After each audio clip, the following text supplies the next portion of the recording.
सबैलाई नमस्ते भन्दै आज चाहिँ तपाईँहरूको अगाडि चाहिँ एउटा सानो भिडियोलाई म प्रस्तुत गरिराखेको छु।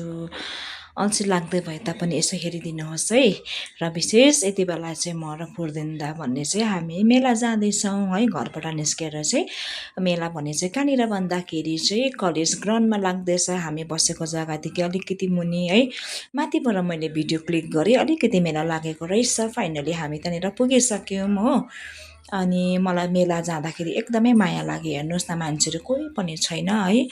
र त्यहाँनिर हौसीहरू चाहिँ खेलिराखेको छ, एउटा दुईवटा मान्छेहरू मात्रै यहाँनिर छ। अनि कसले चाहिँ यो कन्ट्र्याक्ट लिएको मलाई एकदमै माया लाग्यो है। किनभने अरू जग्गा ठुलो ठुलो मेला लागिरहेको छ, मान्छे सबैजना त्यहाँनिर व्यस्त होला है।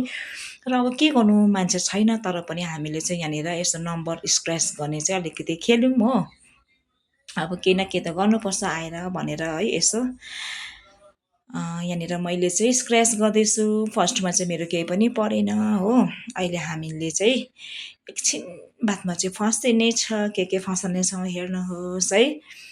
र घरमा काम जस्तै बिजी भए तापनि हामी एकछिन गएको है। समय सालको यस्तो मेलाहरू हेरिराखौँ न भनेर है। 2026को लास्ट मेला अब आज नै होला। यतिले चाहिँ हामीले टाटा मेट्नुपर्ने हुन्छ।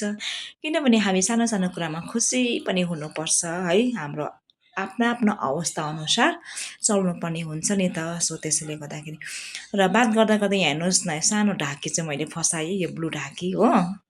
एकदमै पातला हुन्छ तर पनि यसो है, यसो इन्जोय इन्टरटेनमेन्टको लागि मैले गर्दैछु। अन्त फाइनली मिस्टर मालाले पनि स्क्रच गर्ने रे नम्बर हो। अनि दुईजनाकोमा धेरै चाहिँ फस्दैन, कतिवटा हामीले काट्यौँ तर यति चाहिँ हाम्रोमा फसेछ हो। अब यो बोकेर चाहिँ हामी एकछिन एक राउन्ड लगाउँ भनेर चाहिँ हामी दुईजना हस्बेन्ड वाइफ घुम्न थाल्यौँ है।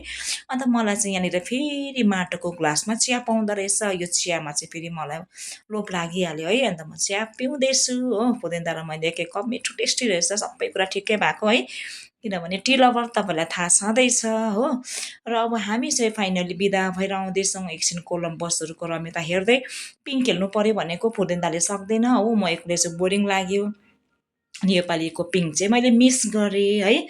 र फाइनली हामी अब यहाँबाट बिदा लिएर हामी गेटबाट बाहिर आउट हुँदैछौँ हो। अनि आउँदा हुँदै हाम्रो आन्टीकोमा चाहिँ निस्केर चाहिँ सब्जी हेऱ्यौँ है। सब्जी यहाँनिर इस्कुसको जरा रहेछ, अन्त इस्कुसको जरा किन्यौँ है। अनि त्यसपछि चाहिँ हामीले छुर्पी किन्यौँ। अनि आन्टीले हेर्नुहोस् न, एक्स्ट्रा सब्जीहरू पनि हरिदिनु भयो।